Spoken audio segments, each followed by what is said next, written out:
Should we watch the PlatinumWoW video? It's a good one. It's a good one. Okay, so PlatinumWoW uploaded a video called Everything You Need to Know About Dragons in World of Warcraft. Alright, and I think we should give this a little whirl, boys, okay? It's get your popcorns, get your tea, get your coffee, whatever you drink while you're cozy, and we'll watch this, guys. We'll watch this, okay?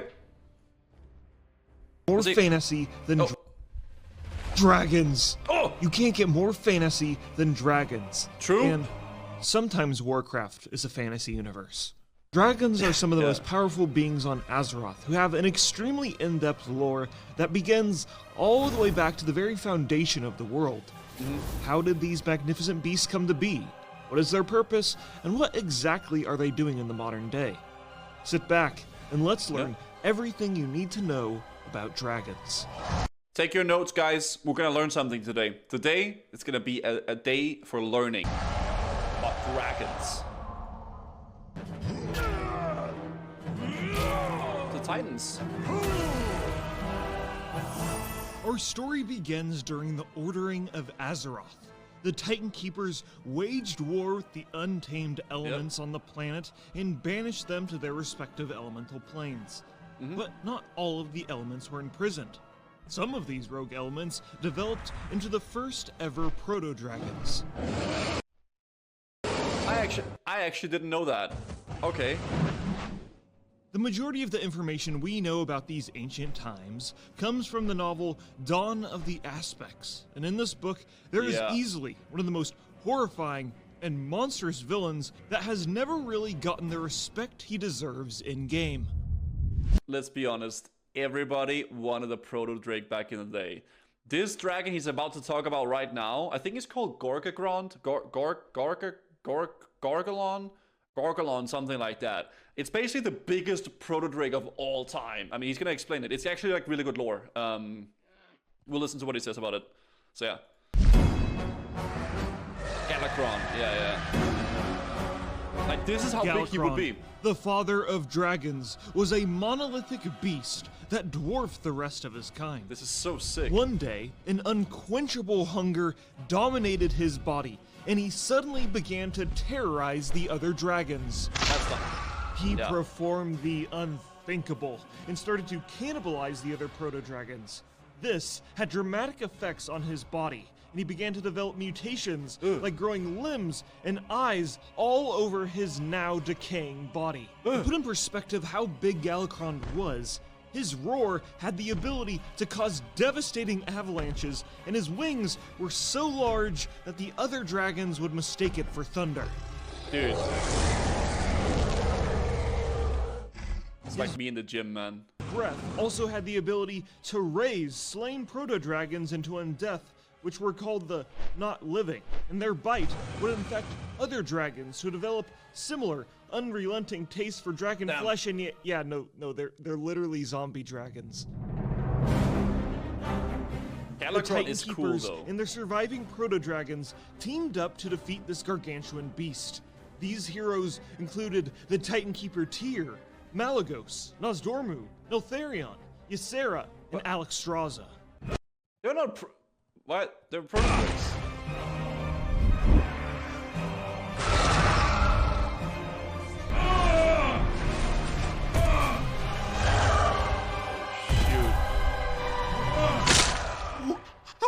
During one of the battles, Tyr's hand was bitten clean off by Galakron. The Titan Keeper would later get a new silver hand as a replacement. This glorious, heroic battle would become legend for the people of Azeroth, and Tyr's silver hand became the symbol for the Knights of the Silver Hand Paladins thousands and thousands and thousands of years later. Galakron would later be defeated by the team of proto-dragons when Malygos flew inside of Galakron's mouth with a giant boulder and freezed it in his throat. Then Neltharion flew inside his mouth and blasted a zombie dragon down his throat to push the boulder in further. Because Galakron has little tiny proto-dragon arms, they were just too small to perform CPR on himself, and he choked to death and died. Wait, why don't you just swallow though? I mean, okay. Is that how he died? Okay. Yeah. Kind of a crazy and strange death for the biggest dragon in Warcraft history, huh? You can find, okay. Dude, he's literally 5 steps ahead of me. I was about to say you can find the remains of Galakrond all around like Dragonblight. Like all these like little zones you see right here. It's like zones where they're trying to harvest the power of the remains. Like you see like a bunch of skelly boys and a bunch of like abominations around these zones trying to harvest the powers of the bones and stuff like that, you know? The final resting place for the Father of Dragons can still be found in the frozen tundra of Dragonblight. But the funny thing is, Galakrond has a bunch of more screen time in Hearthstone compared to World of Warcraft, but maybe we'll see that change in a future expansion. I guess we will. After displaying their awesome power, the Titan Keepers were impressed by the 5 proto-dragons that defeated Galakrond. The raw power of the Titans was infused into these 5 proto-dragons so that they could become the Power Ranger defenders of Azeroth and protect the planet from any future threats. All of the Keepers agreed to strengthen these proto-dragons, except for Odin, because he's kind of an asshole. But they did it anyways. Ionar, the Titan of Life, empowered Alexstrasza and Ysera to protect all living creatures. Also, they were originally... the Titan of Magic, empowered Malygos to protect the powerful arcane that dwelled across Azeroth. Amenthul, High Father of the Pantheon, empowered Nozdormu to guard the very fabric of time and space. And finally, Khaz'goroth, the Titan Shaper of Worlds, gave Neltharion the power over the earth and whatever dwelled beneath. Deathwing. With their powers combined, this council of beings called the Aspects became the first ever fully fledged dragons to ever grace Azeroth. And now it's their mission to be the world's eternal defenders. Yep. I really like the quality in the video is so good. Like, I really like the editing. Granted this power, it's so well put together. There was a rare celestial event called the Embrace, where Azeroth's 2 moons embraced one another. The only time a dragon can be transformed into an aspect is during this event, which only happens every 430 years. That's very long.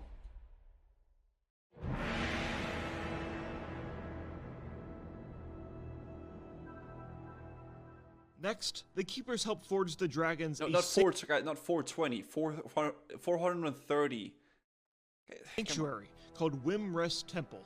Yep. This giant tower would serve as a meeting place for all of the Dragonflights and be the heart of dragon culture. One of the many parts of dragon culture is something called a Visage Day. Visage Day is when a dragon comes to age and they perform a ceremony atop the Wimrest Temple to choose their humanoid form. Dragons have the ability to transform into any of the races on Azeroth, and it's typically done so that they can spy on the mortal races across the planet to make sure they aren't doing anything nefarious. Just like Onyxia did to Stormwind, but instead of doing good things, she became a treacherous B-word and went against the Alliance. The queen next to the king in Stormwind is actually not a human, it's Onyxia. Yeah, in human form. Sorry guys, they just do it it's for true. Practical reasons. And these dragons knew how to transform into these races before they even existed because, Bronze Dragonflight and timey-wimey time travel stuff, okay? But here's the thing. Dragons are not just limited to humanoid forms. They can turn into anything. And I mean anything. Really? There's this one part in the Dawn of the Aspects book where Alexstrasza just disguises herself as a giant-ass tree. Okay, now let's go through each of these Dragonflights in more detail and talk about exactly what they do. Starting with the Red Dragonflight and the tree-transforming Queen of Dragons herself, Alexstrasza. And the cycle of life is reborn anew. The Red Dragonflight are the protectors of all life on Azeroth. This I'll actually go up here. I'll go up here because you guys can see the text then. means that they're the ones to deal with any dangerous, overwhelming threats on the planet. They also restore devastated lands and protect ancient artifacts. One of the special abilities they have is that their fiery breath can either bring horrible destruction or rejuvenating life. We can see the healing effects of the fire firsthand during the Wrathgate cinematic, where they scorched the Alliance commander, Bolvar 4-Dragon, with their healing flames. I mean, doesn't Bolvar look healed? Just ignore the— Yeah, thank God he was saved, so he could be tortured and hanged up on, like, behind the Lich King's throne. Oh yeah, thank God, dude. horrific charring all over his body, seared his flesh beyond recognition. Look, Such he's healed, rejuvenating okay? flames. Trust me. To this day, the Red Dragonflight and their Dragon Queen continue to watch over all life on Azeroth and protect it from certain death. Before battle, I always assure my forces that through the fire and the flames, we'll carry on. Dude! Oh, shoot! Time may pass, but the dream is eternal. The other dragons of life are called the Green Dragonflight, who you don't see very often when exploring life. Azeroth. That's because this dragonflight mainly resides within the ethereal plane known as the Emerald Dream. This plane of existence is one of flourishing life that represents the world of Azeroth if it was never altered by intelligent beings. One of the special abilities This green looks so dragons cozy. have is they got that melatonin dragon breath that has the ability to put their enemies to sleep. Green dragons try to avoid combat to the best of their ability and pacify their enemies rather than kill them. That being said, in the dream, the Green Dragonflight works alongside the druids to control the ebb and flow of nature and protect it from a horrifying presence. The Emerald Nightmare. A sickening corruption called the Emerald Nightmare Okay, constantly I'm gonna stop spoiling the video, guys. I feel like I keep doing it. I'm sorry. festers throughout the dream. You know what I mean, though, This right? twisted dark magic alters life into a horrific mockery of itself and brings only madness and corruption.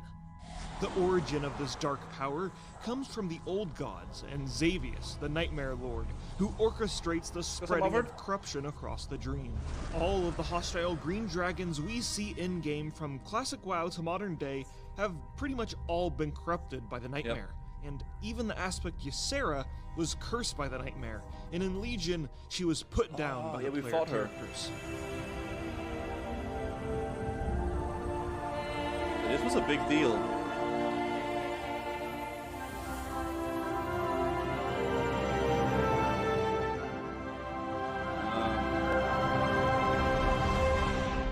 The Green Dragon aspect would return in the Shadowlands expansion in the Zone of Ardenweald, which is like the Emerald Dream, but for dead creatures. And she helps Tron to fight Sylvanas and stuff.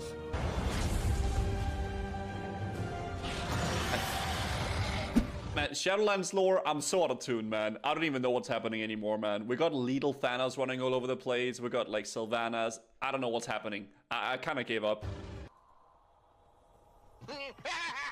Oh. Oh, she said no one left.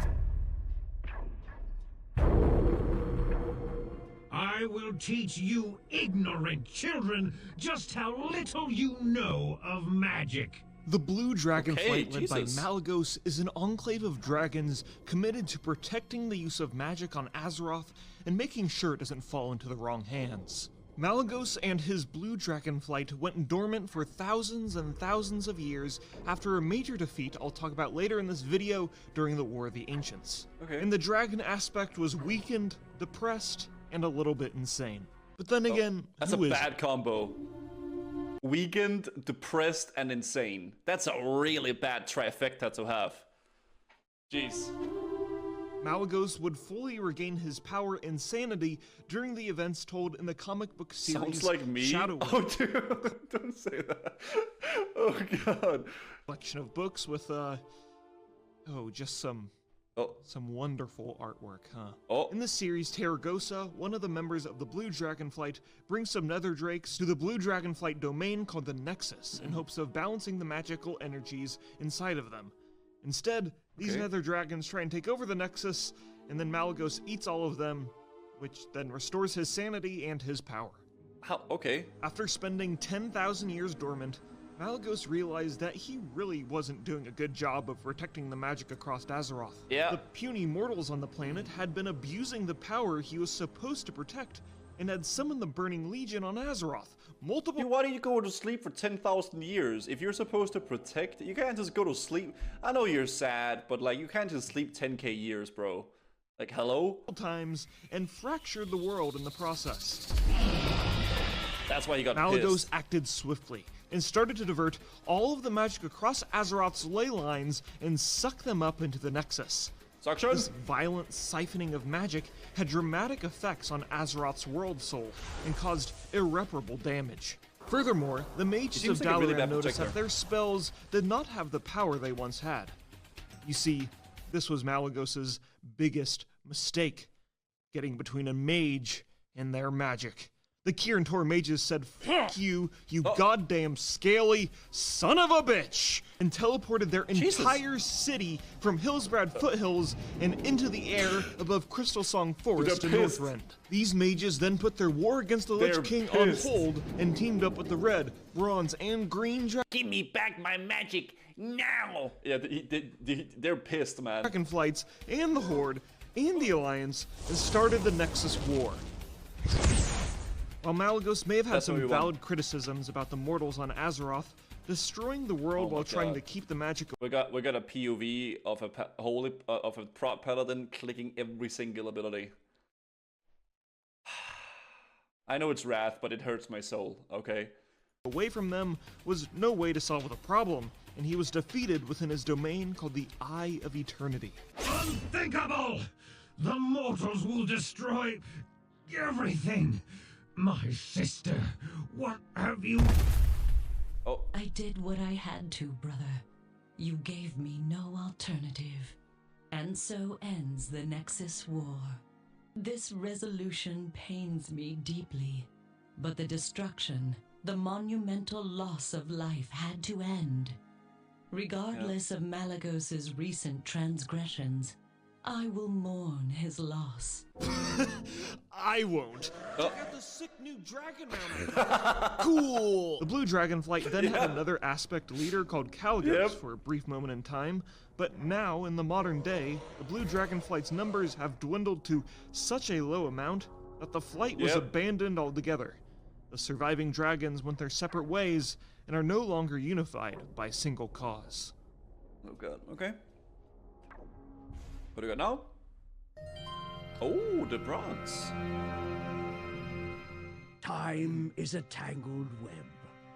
Try not to dwell on all the loose ends. Nozdormu, the Lord of Time, and the Bronze Dragonflight have the ability to travel through time to the past, present, OP. and future. That's actually Their OP. ultimate mission is to maintain the true timeline on Azeroth. Dude, he could go back right now if he wanted to, all the way back to 2006, make like an undead male rogue, and literally shit on everybody because he has the knowledge that we have today.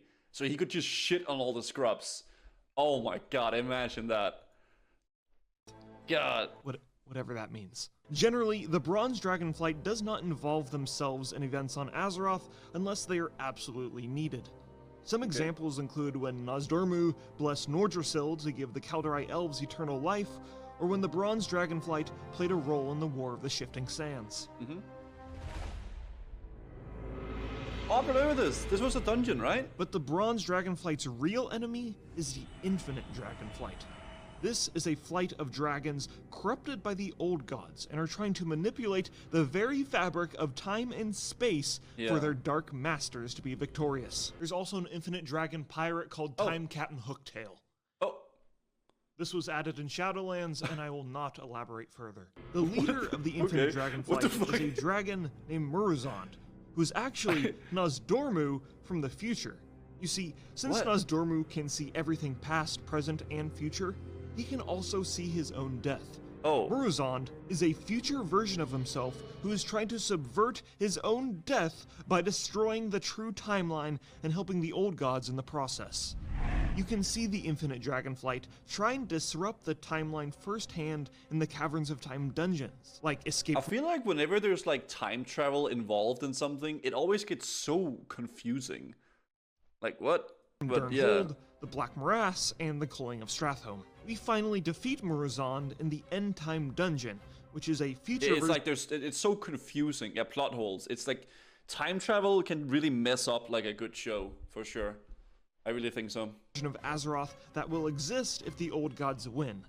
This because like whenever there's something involved with that, you could always just like add something new, or like, oh, it was because of that, or it was because of this. It's really hard to make a good story with time travel, yeah, because everything has to be so planned out, right? Especially if it's a story that's constantly evolving and building upon itself, right? Then we had WoW Time Travel plus multi-universe.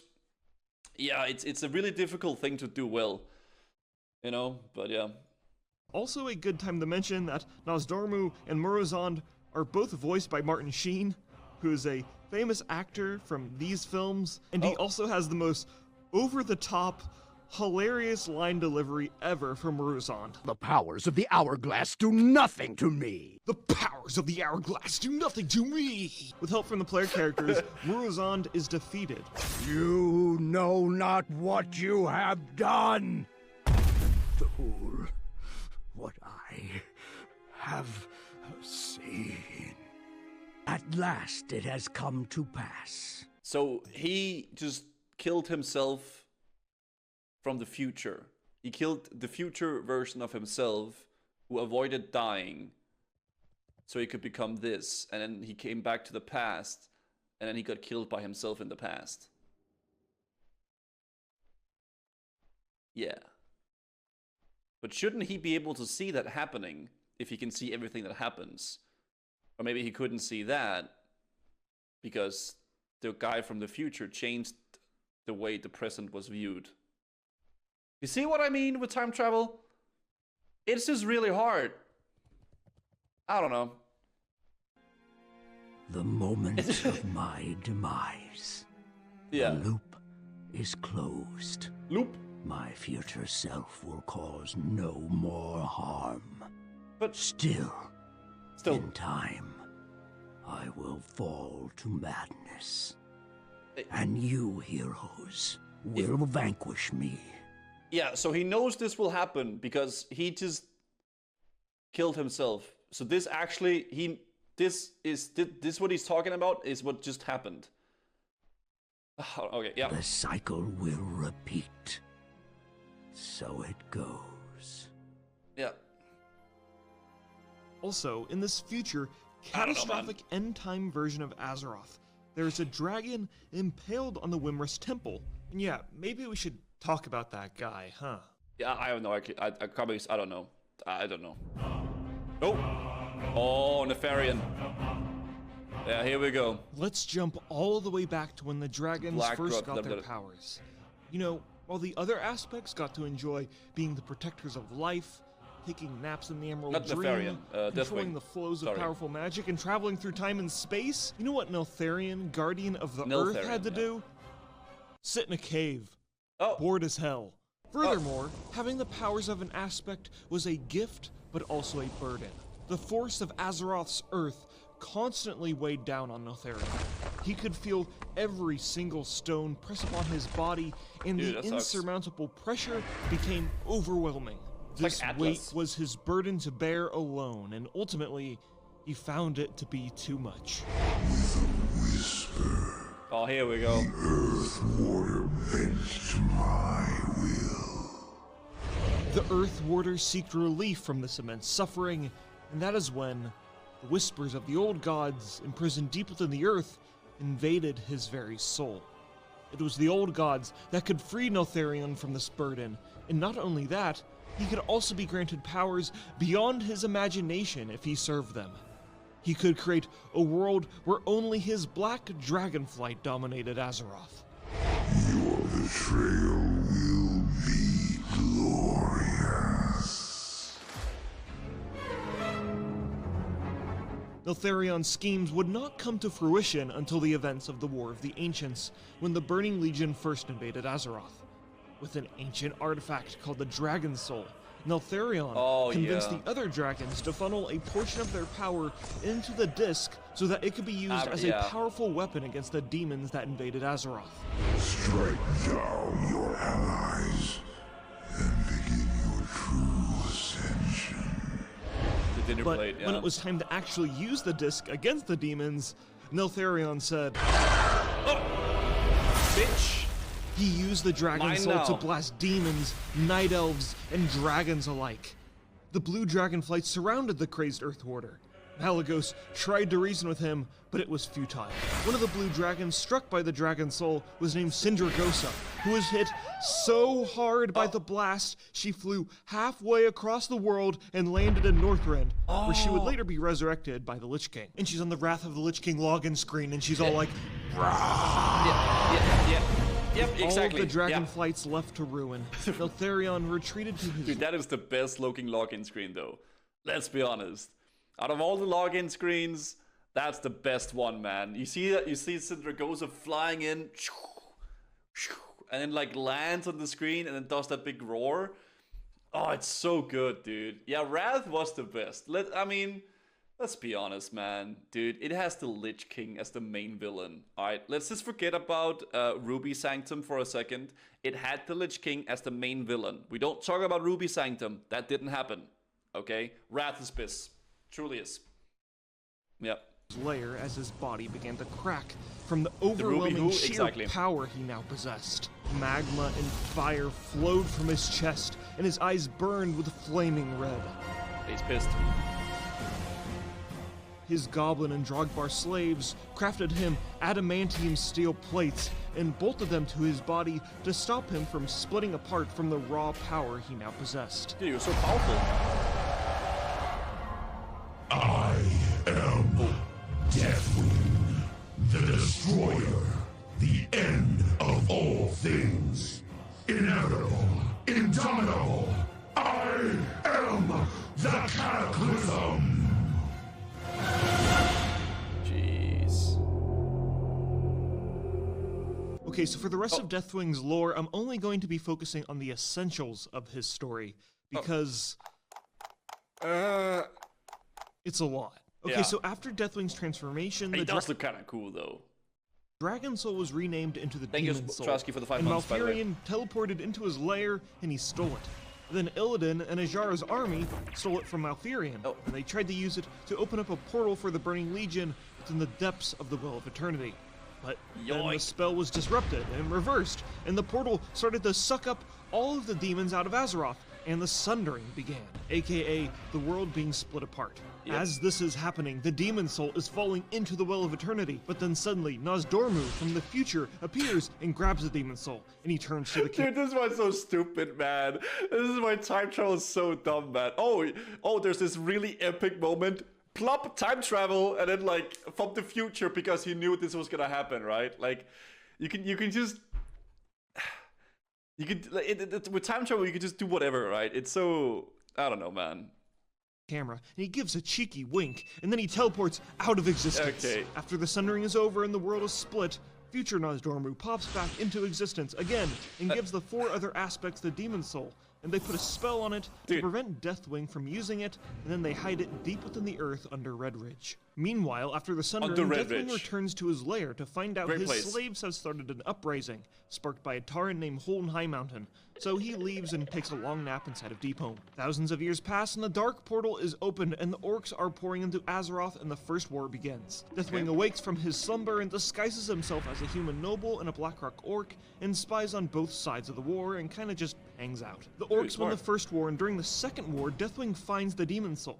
Turns out trying to hide it from Deathwing, the aspect of the Earth, by putting it in the Earth is not a good idea. Problem is, Deathwing himself cannot control it because of the ward the aspects placed on the artifact. So Deathwing grants magic convenient visions to Zolthred the Whacked, chieftain of the Dragonmaw Orc clan, and leads him to the Demon Soul. These orcs then kill the red dragons, the running sound is so good, protecting the artifact and claim it as their own. And the orcish warlock Necro Skullcrusher wields it. You've got mail. Deathwing sends Necros more magically convenient email dream visions on how to use the demon soul, and the orcs use it what a nice guy, dude. Look at that. enslave Alexstrasza and her red dragonflight. They imprison the Dragon Queen within the abandoned dwarven city called Grimpatol. The Dragonmaw clan then use the red dragons as mounts to fight against the Alliance and force Alexstrasza to make more eggs in her imprisonment. Despite this, the Horde still loses the war, and the majority of the orcs fled back into the Dark Portal, and Deathwing follows them. He strikes a deal with the orcs and offers them some black dragon children in exchange for safe passage into Draenor. They agree, and Deathwing flies to Gorgron and has a secret lair with a bunch of black dragon eggs. The Grahn and the ogres living there did not like their territory being invaded, especially their leader named Gruul. Gruul teams up with Khadgar, Turalyon, and Illyria, who are also on Draenor, and they fight Deathwing, and Gruul impales a bunch of black dragons on spikes around the zones. Yeah, Gruul is pissed, man. That's why he's called Gruul the Dragon Killer, alright? He's the absolute Giga Chat, okay? He doesn't give a heck. Granting him the title, the Dragon Killer. Deathwing said, "Fuck this shit, I'm out," and flew back to Azeroth, where he got into another fight with mages from Dalaran and faked his Dude, Deathwing seems like a omega pussy, man. Okay, every time something bad happens, he just like dips out and then he comes back in. He takes a nap for 10k years, he comes back and then he dips out again. Like, I don't know, man. Death by falling into oh, the sea. soy dragon, man. Meanwhile, back on Draenor, Ner'zhul opened up a bunch of portals which led to the world being destroyed and turning into the Outlands. The remaining black dragons on Outland were twisted by the magic and turned into nether drakes. Deathwing then... See, I didn't know that. I didn't know that's why they were called... I didn't know that. I learned something new. I had no idea. By the magic and... Type 1 in the chat if you knew that, guys. Type 2 if you didn't. Turned into nether drakes. Deathwing then infiltrated the Alliance again as a noble named Lord Daval Prestor, but he was pretty sussy to the other nobles and the Kirin mages, and he didn't end up doing much. The three remaining aspects, Malygos, Ysera, and Nozdormu, help free Alexstrasza from Grimpatol, and with the help from a human mage named Ronan, he destroys the demon soul, which grants all of the other aspects full power once again, and Deathwing fled deep home into hiding again. Classic WoW comes out, and Deathwing's children, Onyxia and Nefarian... Dude, they're a little fucking soy dragon, man. Come on, man. ...are causing trouble in Azeroth. Onyxia disguises herself as Katrina Prestor. Yep. And no one bats an eye that she has the same last name as that sussy guy that tried to infiltrate the Alliance beforehand. Nefarian has a lair in Blackrock Mountain where he's working on experiments to make a dragonflight that can really taste the rainbow, and he's combining all of the dragons together to make the chromatic dragonflight. But both of them are defeated. Random side tangent here. One of Nefarian's creations was a 5-headed dragon called Chromatus. Now, Nefarian... with a D. Chromatus, not Chromacus.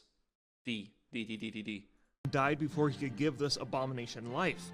But later, the Twilight cultists empowered it in the book. Dude, that would have been cool if you fought that. Look at this thing, man. Like, all the heads, dude. There's so many, like, that's cool. Twilight of the Aspects. Now, Chromatus only makes an appearance in this book and almost single-handedly kills the other aspects and is literally indestructible. Despite this, Chromatus is defeated, but he doesn't die. So he was thrown inside of an arcane prison. So perhaps, maybe in the future, we will actually see him in-game. Side tangent over. Onyxia and Nefarian's mother and Deathwing's baby mama is a black dragon named Sinistharia, also known as Sinestra, who hates Deathwing and wants to make her own dragonflight. She goes to Outlands, steals some nether dragon eggs, and flies to Grimpatol and uses the shards from the demon soul that I guess were just left on the ground to create the Twilight Dragonflight. But actually, Deathwing planted this idea to make the Twilight Dragonflight in her mind because... writing. She is killed by her...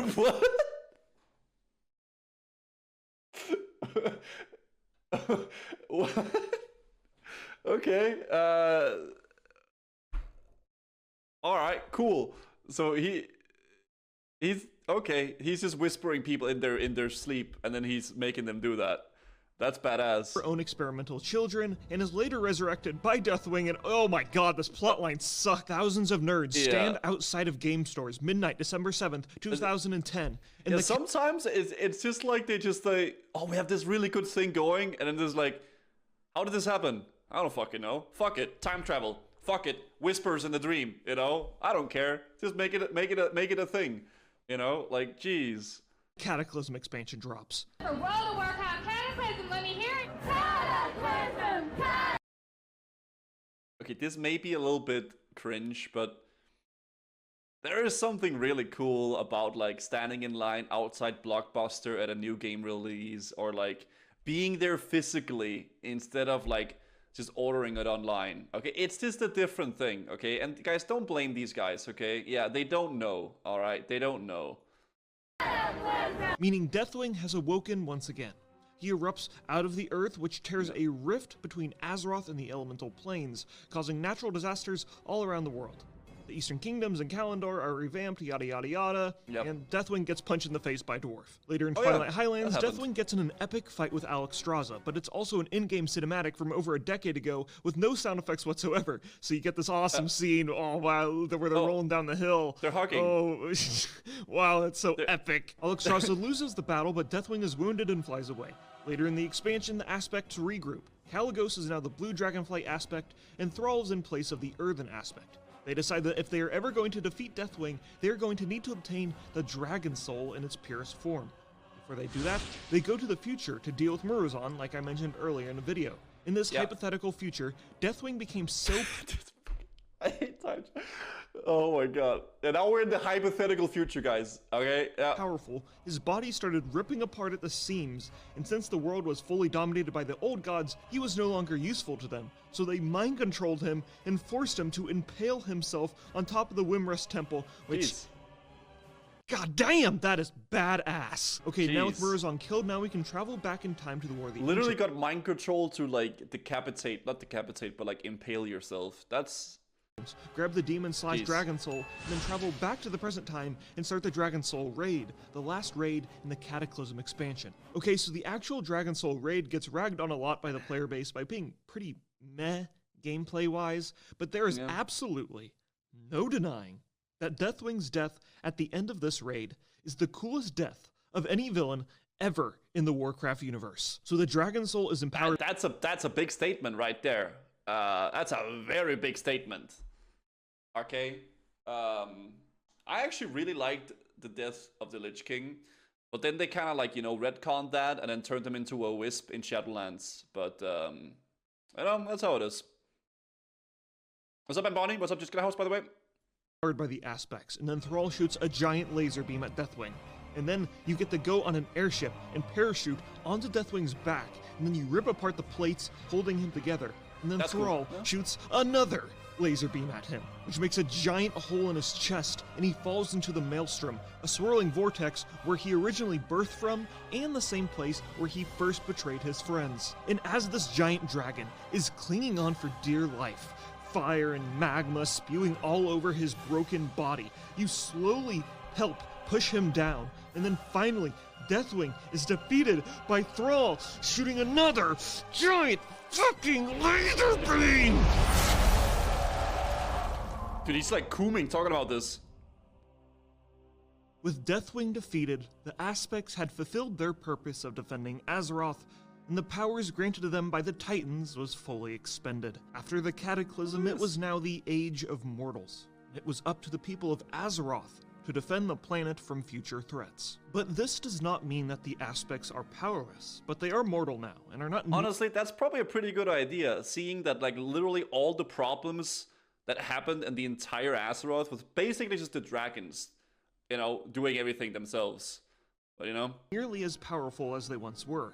Even after the Cataclysm expansion, we still see them involved in Azeroth's conflicts. They're still there. Like when they empowered the Heart of Azeroth in Battle for Azeroth. As for the Black Dragonflight... Yeah, we're all the saviors of Azeroth. Yeah.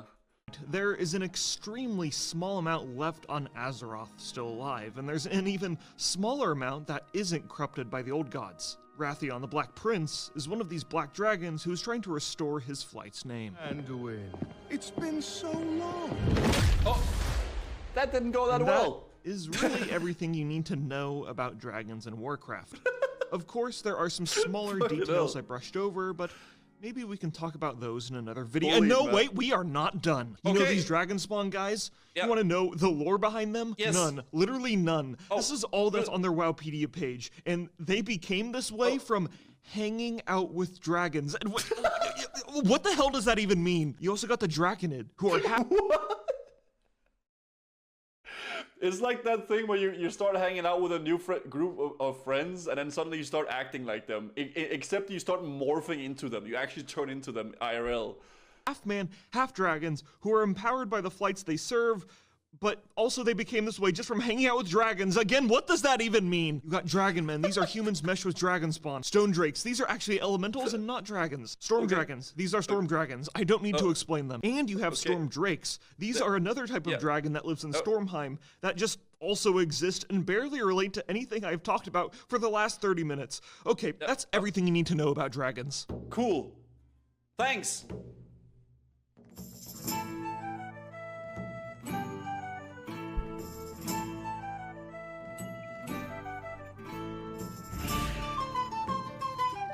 Dude, good video! Good video, man! Yo! That was a good video! Okay, I'll link it in the chat, guys. I will link the video in the chat, guys. There was actually a lot of stuff I didn't know in that video. That was super dope, man. Platinum makes, honestly, some really good videos. Like, they're so well done. That's a half-hour video of like really good like storytelling. I like that a lot. It's really easy to follow around because he adds a little bit of spice, a little bit of like funny memes and some jokes and stuff. It's so good. Galagron eats his own kind and gets mutations. Malagos eats his own kind and regains his sanity. Yeah, there's some small plot holes, you know, here and there, but that's just how it goes, dude, you know? Once the Dragon expansion hits, be prepared to take notes. They'll probably retroactively change every single aspect about dragons and the lore. Probably. You made Warcraft lore sound better than it was and keeping it alive. I heard it player base. Love your videos, man. That is true. He actually makes it like really it's cool. I like listening to PlatinumWoW talk about lore a lot. I think it's actually badass. Yeah, I'll link the video in the chat, guys. There it is, man. There it is.